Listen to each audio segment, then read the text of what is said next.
Today we're showing you moments from courtrooms where these cops were found guilty and convicted but had no sign of remorse on their faces. Let's get into it. Starting off, we have a Used police officer named Michael Amiot who was charged for repeatedly punching Richard Hubbard at a traffic stop. The trial of this case was carried on for 5 days and finally the jury reached a verdict. Let's hear it from the judge.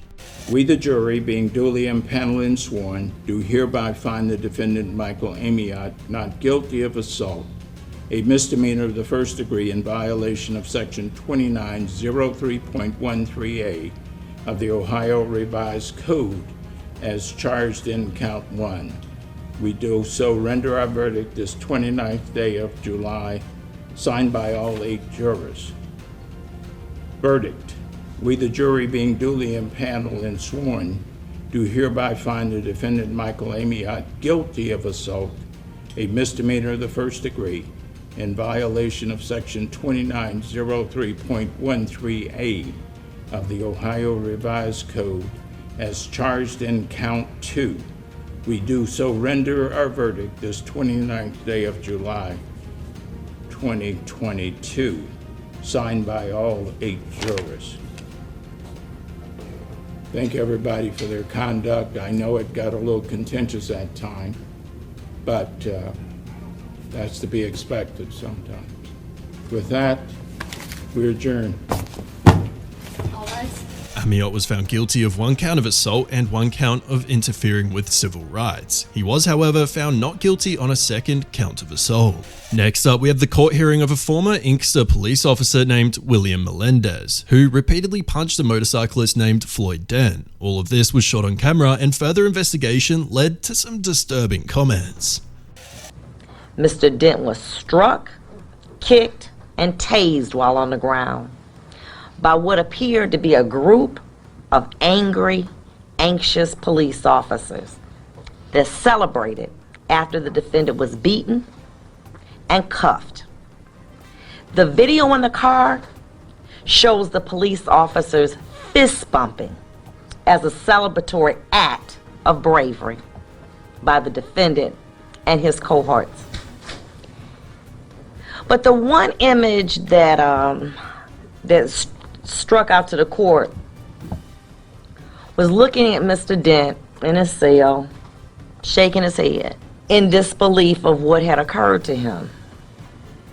If his conduct was indicative of what he was thinking, I would have thought this: what crime did I commit? Being a black man in a Cadillac, stopped for a minor traffic offense by a group of racist police officers looking to do it. As Police Officer John Zelenowski, auxiliary police officer, testified in court too, in his response to a text, was quoted as saying, "At least give me the satisfaction of knowing that you're out there beating up us right now. LOL." How humiliating and degrading that must have been.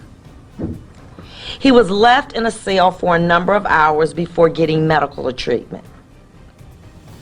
But after hearing the defendant and his fellow officers joke about his injuries as they were wiping blood off their uniforms with disinfectant. 2015. Please be quiet in my courtroom. How does this happen? On January 28, 2015, you did not fulfill your job. You performed Just Us, a game that began with a police stop. The purpose of it was to harass and degrade a motorist in Inkster. The man chosen for your game was Floyd Dent, a black man. Melendez was also later involved in racist texts with other police officers, and it was clear that he was caught red-handed. The judge took him to the cleaners before announcing her verdict. Accountability is required to ensure continued community trust and healing. Today, I can only punish your conduct, but only you and God can change your character. I've had an opportunity to listen to both sides. And I had to say this because I didn't say this during the trial. But it was my privilege to be able to oversee this trial because I had great lawyers, and great lawyers make jobs real easy. At this time, I am going to commit you to the Michigan Department of Corrections. However, after weighing the allegations in this particular matter and looking at all the circumstances, including what you've done and who the person I really believe that you are, I'm going to commit you to the Michigan Department of Corrections as to count one for no less than 13 months, no more than 10 years. Melendez was sentenced to no less than 13 months to no more than 10 years in prison. However, just after 14 months, he was released from prison and is now in the Bellamy Creek Correctional Facility in Iona. Moving on, former Fort Worth police officer Aaron Dean shot and killed a Tatiana Jefferson in 2019. He has since resigned from the police force and his case was set for trial. After some time, the jury reached a unanimous verdict, and here we can see the judge announce that. Good afternoon. The jury has sent a note or given me notice that they have reached a verdict. Are both sides ready to receive the verdict? State's ready, Your Honor. The defense is ready, Judge. All right. Y'all did fabulous when we did the guilt-innocence verdict, okay? Same rules apply. I don't know what this verdict is. Can't have any emotions, all right? Let's bring them in. Everyone may be seated. Good afternoon. Juror number one, it's my understanding the jury has reached a verdict. Is that correct? Correct. Is it a unanimous verdict? Yes, Your Honor. Okay. Verdict reads, we the jury, having found the defendant Aaron York Dean guilty beyond a reasonable doubt of the offense of manslaughter, assess his punishment at confinement in the Texas Department of Criminal Justice for 11 years, 10 months, 12 days. They do not assess a fine. And it is signed by the presiding juror. You may be seated. Thank you very much. Members of the jury, as we went through before, I'm going to call your juror number and ask you if this verdict is your individual verdict. Juror number one, is this your verdict? Yes, Your Honor. Juror number three, is this your verdict? Yes, Your Honor. Juror number four, is this your verdict? Yes, Your Honor. Juror number six, is this your verdict? Yes, Your Honor. Juror number 9, is this your verdict? Juror number 14, is this your verdict? Yes, Your Honor. Juror number 15, is this your verdict? Yes, Your Honor. Juror number 21, is this your verdict? Aaron didn't even react after hearing the verdict and was surely shocked as he would serve more than 11 years in prison. However, he can apply for parole after he has served half of his sentence. Is there any legal reason why sentence should not be pronounced? No legal reason. Mr. Dean, it's the jury having found you guilty of the offense of manslaughter and assessed this punishment. It's the order of the court you be remanded to the custody of the sheriff, be delivered to the director of the Texas Department of Criminal Justice to serve your sentence as required by law. You will receive credit for all the time that you have served in custody on this case from the date of your original arrest up until today, which would be the date of sentence. You have the right to appeal the jury's decision. You do so by giving written notice of appeal to the Second Court of Appeals here in Fort Worth within 30 days. If you are indigent and cannot afford a lawyer, I would conduct an indigency hearing to determine if you are indigent. And if you are indigent, I would appoint a lawyer to represent you on appeal and provide you a record of this appeal of this trial at no cost. Mr. Gill, Mr. Brissett, if y'all will remain on this case pending his decision whether he wishes to appeal, and if you'll furnish the information for the trial court certification of appeal before you leave here today, I would appreciate it. Is there an allocution? You may be seated. Thank you very much. Moving on, we have Michael Doltro, a former Edison cop who has been convicted for firebombing his supervisor's home and planning a series of events against the officers who had crossed him. He was presented to a Mid-Essex County Court before the judge who passed his verdict. The only way I can make sense of the sentencing, and I also want everyone to understand where I'm coming from with regards to this, especially if there's going to be any appellate review of this sentence. I want those judges to know the sentence to be imposed in this particular case is because Mr. Doltro, through his conduct and his admissions, spanning from 1998 to this year, represents the worst that we can possibly expect from someone in our society. Yes, he's caused very specific damage to Captain Anderko and his family, to Ms. Zog, to Ms. Doltro, to his own parents, to his families, to his brothers. But what he's really done, and what we're going to be left with after he's walking out the door to spend the next third of his life in prison, is allow people a basis to say that our system of justice has no integrity.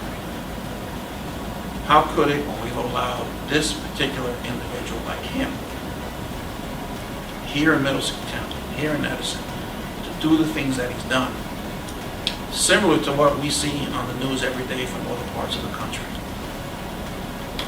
Because of what this individual has done, because of him and people like him, victims are afraid to come forward to be part of the criminal justice system and get the relief that they're entitled to from being victimized, because they have no faith in it, because they don't know who to trust. Even more importantly, we have other individuals every day who put on a badge which represents honor, service, and integrity. Without question, go out there every day, leave their family behind to protect an entire community with hopes that they can make it through the day, through the end of their shift, so that they can go back home to their family and lead a normal human being life. Because the life of a police officer is not a normal human being life. Doltro had no signs of remorse and stood there the whole time with a straight face. He was sentenced to 20 years in state prison after the jury found him guilty of the crimes mentioned before. Next, we have the case of former Dallas police officer Amber Geiger, who fatally shot her neighbor Botham Jean. She claimed that she thought that she had entered her flat and considered Jean an intruder. However, the jury was later indicted on a murder charge. Good morning, ladies and gentlemen. The jury having reached a verdict, Ms. Geiger and your team, would you please stand? We, the jury, unanimously find the defendant, Amber Geiger, guilty of murder as charged in the indictment. No outburst. And it is signed by the presiding juror, who is juror number 11. Mr. Rogers, would you like to have the jury polled? You may be seated, Ms. Geiger. We're going to take a break. You all will have a long lunch break today, and we will resume court at 1 p.m. Okay? All right.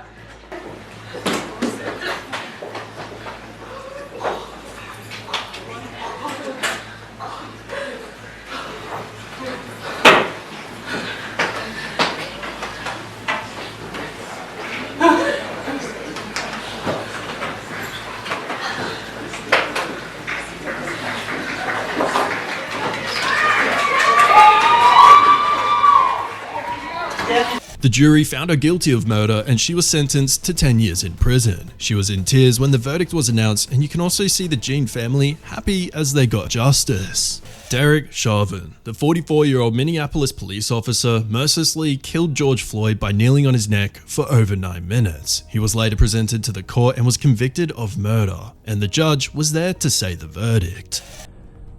Mr. Chauvin, as to count 1, based on the verdict of the jury finding you guilty of unintentional second-degree murder while committing a felony under Minnesota Statute 609.19 subdivision 2 paren 1, it is the judgment of the court that you now stand convicted of that offense. Pursuant to Minnesota Statute section 609.04, counts 2 and 3 will remain unadjudicated as they are lesser offenses of count 1. As sentenced for count 1, the court commits you to the custody of the Commissioner of Corrections for a period of 270 months. That's 270. That is a 10-year addition to the presumptive sentence of 150 months. This is based on your abuse of a position of trust and authority, and also the particular cruelty shown to George Floyd. You are granted credit for 199 days already served. Pay the mandatory surcharge of $78 to be paid from prison wages. You're prohibited from possessing firearms, ammunition, or explosives for the remainder of your life. provide a DNA sample as required by law, register as a predatory offender as required by law, and then you will receive a copy of the order and also the attached memorandum explaining the court's analysis. Anything further from the state? If this needs to be said, we just ask that it be executed forthwith. Defendant is remanded to the custody of the sheriff to be transported back to the DOC or whichever custody is currently holding him. Anything for the defense? No, Your Honor. All right. Thank you. We are adjourned. Once again, we couldn't find any remorse on his face, and he looked pretty chill throughout the hearing. Chauvin was convicted of a second-degree murder, third-degree murder, and second-degree manslaughter. He was sentenced to 22.5 years in prison and later pleaded guilty to all charges.